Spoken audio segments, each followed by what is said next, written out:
The rain hammered against the glass windows of the Sterling Museum like thousands of tiny fists demanding entry. Claire Bennett stood alone in the empty gallery, her eyes fixed on a 17th-century painting she had just finished restoring. The work had taken her 6 months, but tonight, as she studied the delicate brushstrokes under the soft amber lighting, she felt a deep sense of accomplishment. This was her sanctuary, her escape from a world that had become increasingly difficult to navigate since her sister Grace had been diagnosed with her condition outside. The city's elite were gathering 3 blocks away for the annual Commerce Summit, a glittering affair where billion-dollar deals were made over champagne and forced smiles. Claire had deliberately chosen tonight to work late, knowing the museum would be blissfully empty. She preferred the company of old masters to the modern masters of industry. Julian Hartfield had never walked anywhere in his life. His car took him from point to point, his helicopter from city to city, his private jet from continent to continent. But tonight, after enduring 3 hours of mind-numbing speeches at the Commerce Summit, he had done something completely out of character. He had told his driver to leave, and he had walked out into the rain. He needed air. He needed silence. He needed to remember what it felt like to be human, rather than a machine that generated profit reports and signed acquisition papers. The rain soaked through his $1,000 suit, plastering his dark hair to his forehead, but he welcomed it. For the first time in months, he felt something other than the hollow emptiness that had become his constant companion. The Sterling Museum appeared before him like an oasis, its warm lights beckoning through the storm. Without thinking, he pushed through the heavy doors, water dripping from his clothes, onto the polished marble floor. The security guard at the front desk looked up in surprise, ready to explain that the museum was closed. Ah! But something in Julian's expression made him pause. He simply nodded and returned to his newspaper. Julian wandered through the galleries, his wet shoes squeaking softly against the floor. He had been to dozens of museums, always as part of some corporate obligation or tax-deductible donation event. But tonight, with no agenda and no audience, he actually looked at the art. Really looked. That was when he saw her. Claire stood before a massive canvas, her head tilted slightly to one side, completely absorbed in whatever she was seeing. She wore simple jeans and a cream sweater, her auburn hair pulled back in a messy knot. There was a smudge of paint on her left cheek. She looked nothing like the polished, calculated women who typically populated his world. She was absolutely beautiful. Julian found himself walking toward her, drawn by something he could not name. His footsteps echoed in the empty gallery, and she turned, startled. Her eyes widened as she took in his soaked appearance. "The museum is closed," she said, but her voice held curiosity rather than annoyance. "Did you get caught in the storm?" "Something like that," Julian replied, surprised by how rusty his voice sounded when he was not giving orders or closing deals. "I needed to get away from something." Claire studied him with the same careful attention she had given the painting. She saw the expensive suit despite its current bedraggled state, the watch that probably cost more than her annual salary, the bearing of someone accustomed to being obeyed. But she also saw something else in his eyes, something that looked almost like desperation.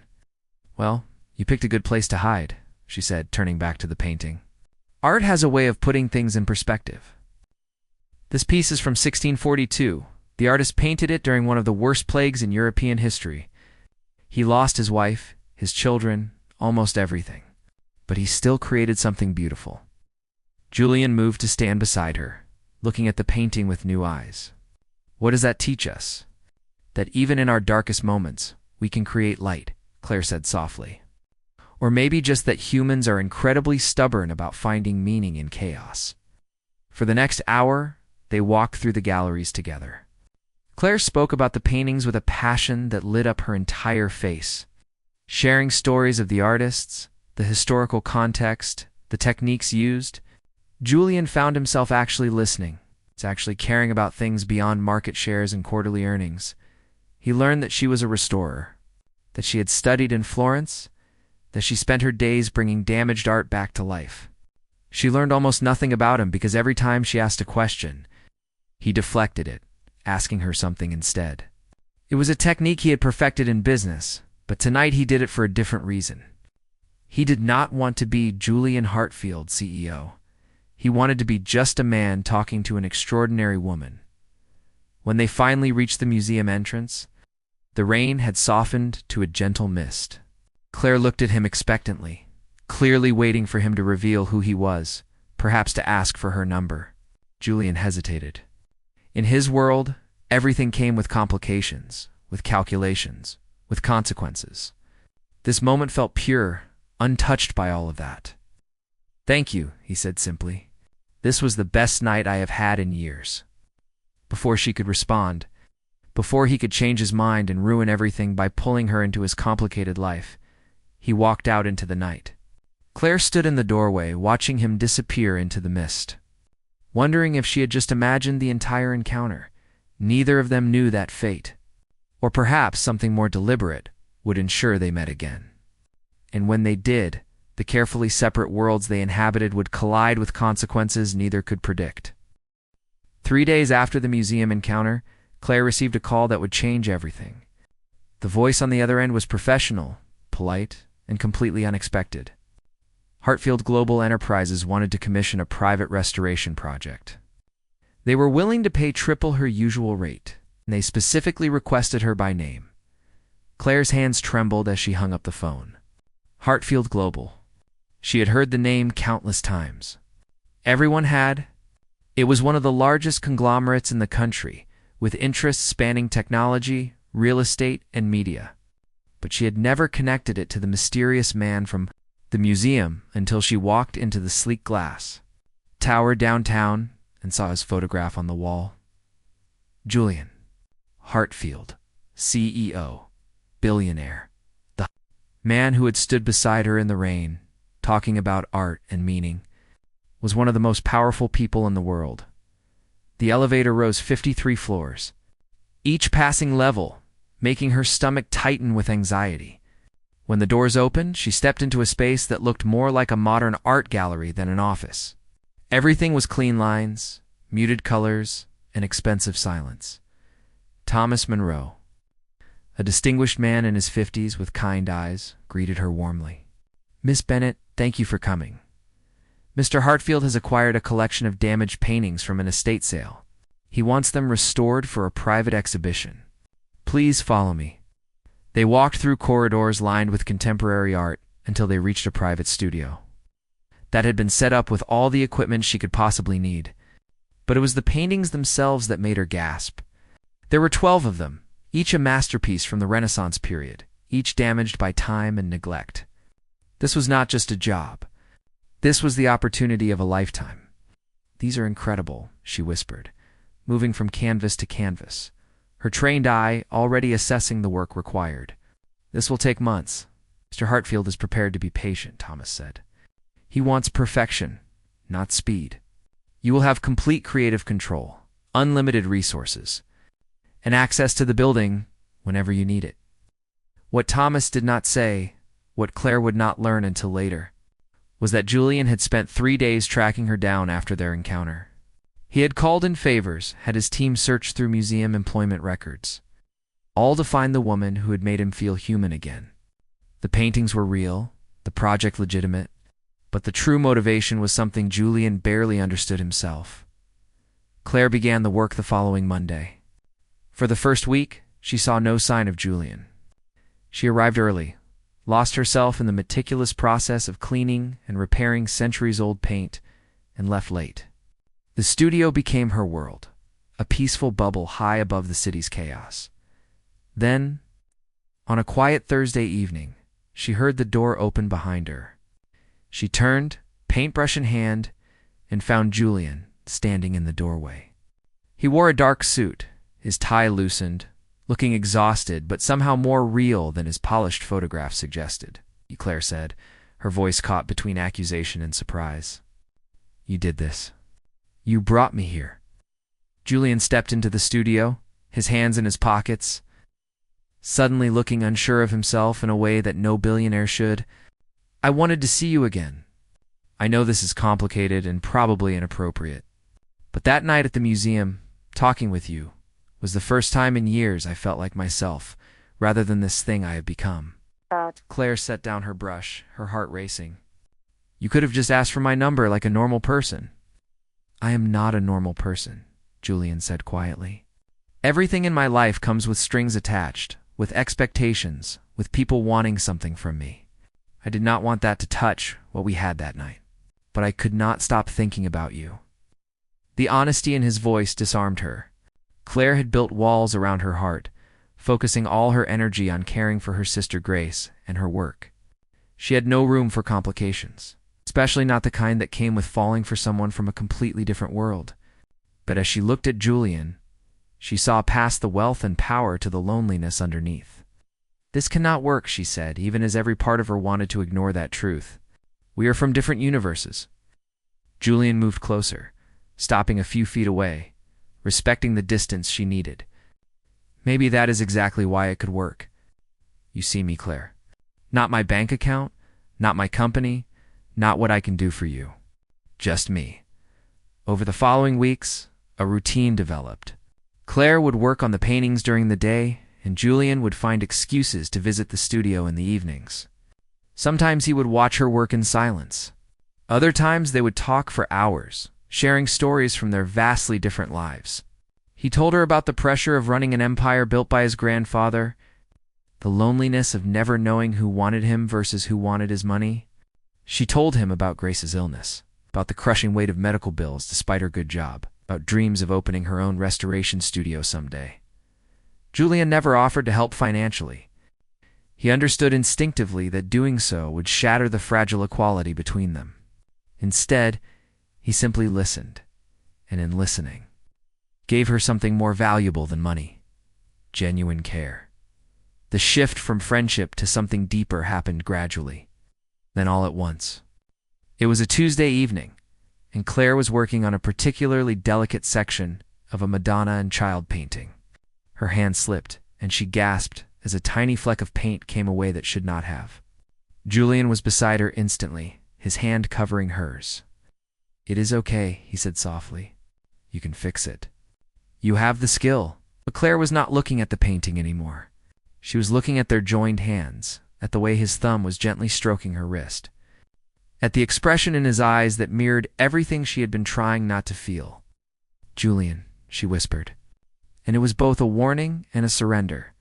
He leaned in slowly, giving her every opportunity to pull away. When his lips met hers, it was gentle, questioning, full of all the words they had not yet spoken. The kiss deepened, and suddenly Claire was in his arms, months of suppressed longing finally released. They broke apart, both breathing hard, foreheads touching. "This is dangerous," Claire said, but she did not move away. "I know," Julian replied, his hand cupping her face. "But I have spent my entire life playing it safe, building walls, keeping everyone at a distance. I do not want to do that with you." What neither of them knew was that their private world was about to explode into public view. Victor Ashford, Julian's longtime business rival, had been watching and waiting. He had investigators, connections, and most importantly, he had patience.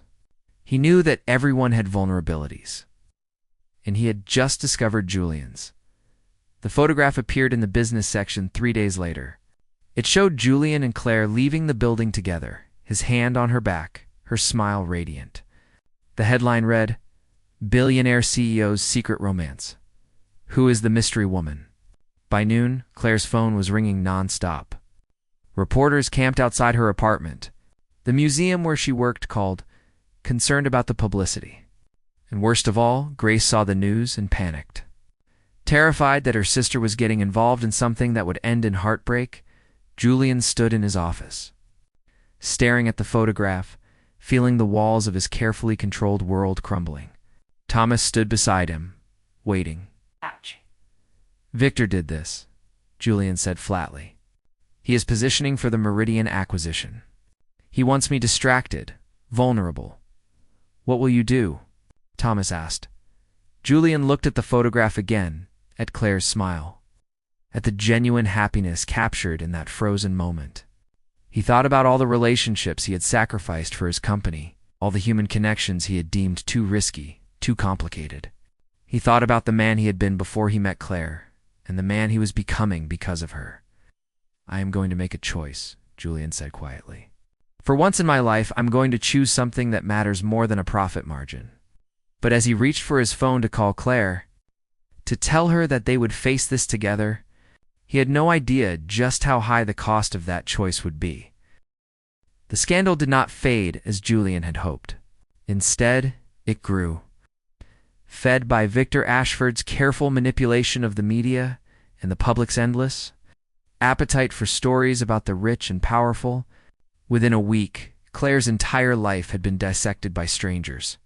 Reporters discovered her sister's illness, her family's financial struggles, and twisted it all into a narrative about a gold digger who had trapped a naive billionaire. Claire sat in her small apartment, curtains drawn against the cameras outside, reading the cruel comments on social media. Grace lay on the couch beside her, pale and exhausted from her latest round of treatments. "Should end it," Grace said softly. "This is destroying you, and it is going to destroy him too. His company's stock has dropped 12% since the story broke." Claire knew her sister was right, but the thought of walking away from Julian felt like tearing out a piece of her own heart. They had been meeting in secret, stolen moments in his penthouse late at night, when the reporters had finally given up their vigil. Those hours were the only time either of them felt at peace. But peace, Claire was learning, was a luxury that people like her could not afford when they loved people like Julian. Julian faced his own battles. His board of directors had called an emergency meeting, expressing concerns about his judgment and leadership. Victor Ashford had publicly offered to buy a controlling share of Hartfield Global, positioning himself as the stable alternative to Julian's distracted leadership. Shareholders were nervous. Partners were reconsidering deals. The empire Julian had spent his entire adult life building was trembling on its foundation. Thomas Monroe sat across from Julian's desk, looking more worried than Julian had ever seen him. "You need to make a statement. Distance yourself from the relationship, at least publicly. Let the storm pass." "You're asking me to lie," Julian said coldly. "To pretend that Claire means nothing to me?" "I am asking you to be strategic," Thomas countered. "Victor is using this against you. Every day you stay silent, he gains more ground. The Meridian deal is slipping away. If you lose that, you lose everything your grandfather built." Julian stood and walked to the floor-to-ceiling windows, looking out over the city he had conquered. He thought about his grandfather, a ruthless businessman who had taught him that emotion was weakness, that personal attachments were liabilities. The old man had died alone in this very office, surrounded by wealth but devoid of love. "My grandfather built an empire," Julian said quietly, "but he died miserable and alone. Is that the legacy I am supposed to protect?" Before Thomas could answer, Julian's phone rang. It was Claire, and the fear in her voice made his blood run cold. Grace collapsed, Claire said, her words tumbling out in a panic. "We are at Memorial Hospital. The doctors are saying her kidneys are failing. She needs a transplant, but our insurance will not cover the full cost of getting her on the priority list. Julian, I do not know what to do." "I am on my way," Julian said immediately. "And Claire, do not worry about the money. I will handle everything." He hung up and turned to Thomas. "Get in touch with the head of Memorial Hospital. I want Grace Bennett moved to their best transplant unit with the top specialists, immediately." "Cost is not an issue," Thomas hesitated.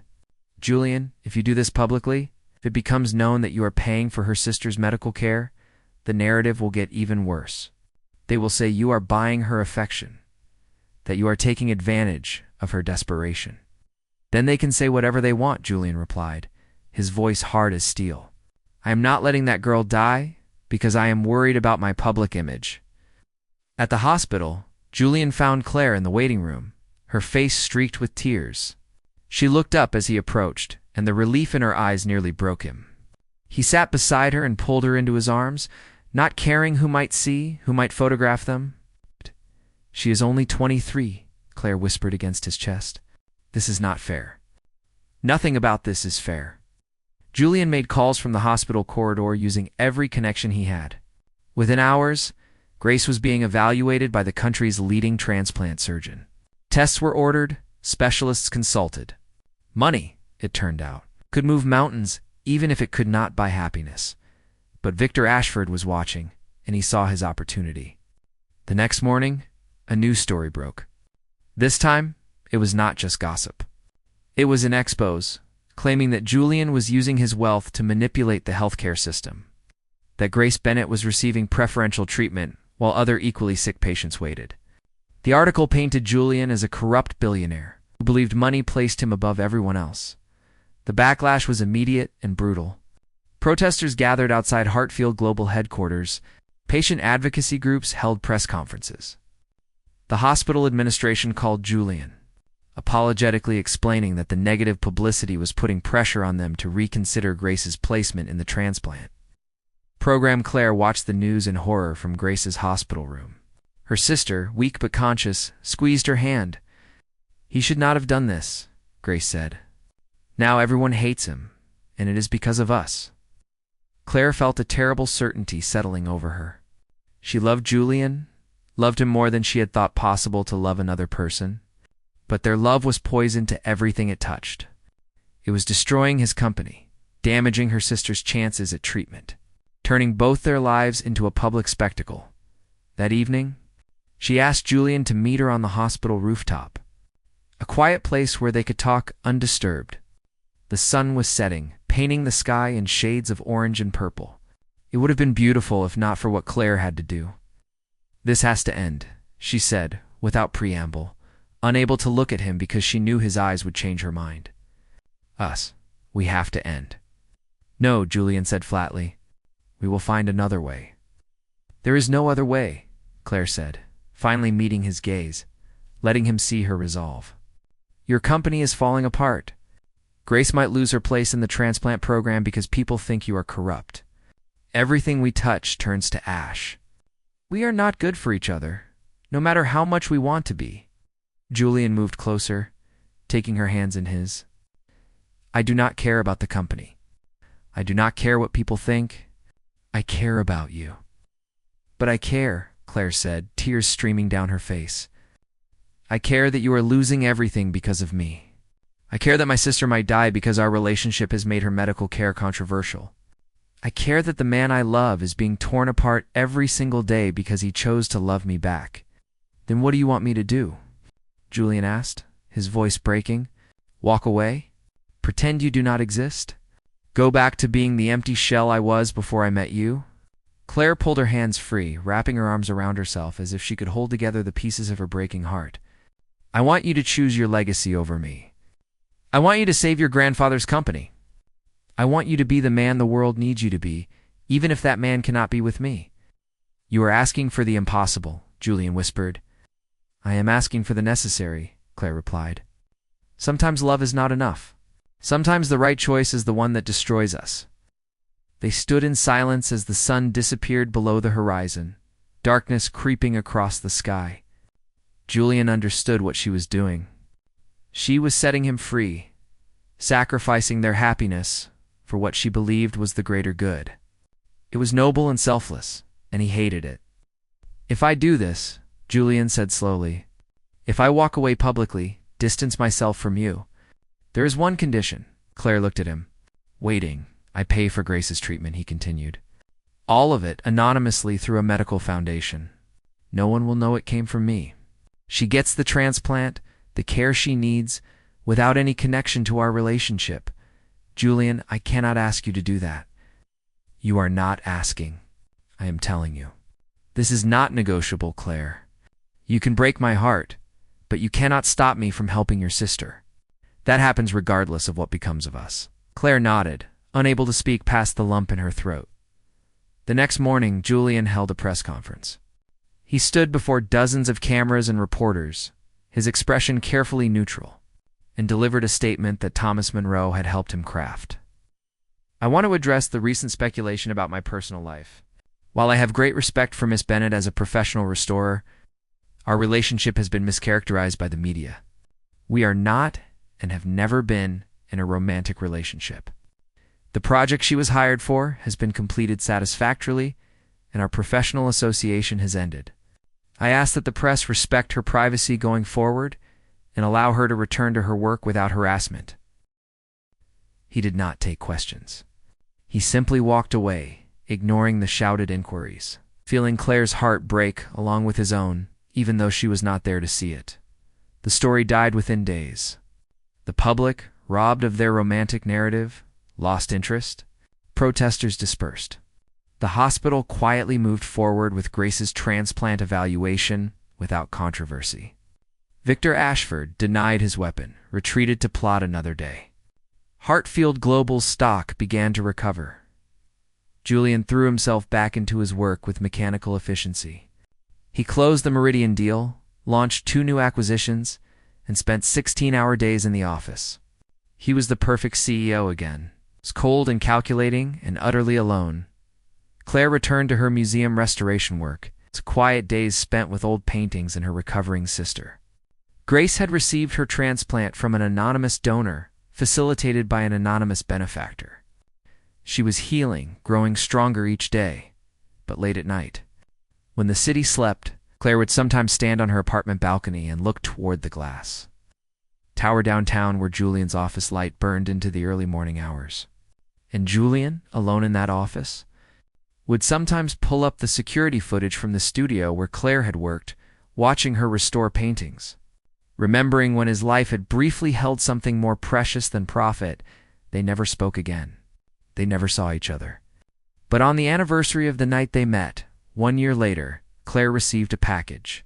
Inside was a small Renaissance painting, perfectly restored, of 2 lovers reaching for each other across an impossible distance. There was no note, no signature, but she knew. Some loves were not meant to survive in the harsh light of the real world. But that did not make them any less real, any less true. Julian had owned the world, had commanded empires, had bent reality to his will. But he could not bend the simple truth that sometimes the greatest act of love was letting go. He had gained back his empire, but lost the only thing that had ever made him feel truly wealthy. And in the end, that one last kiss they had shared in the studio, before the world had torn them apart, had to be enough. It had to be.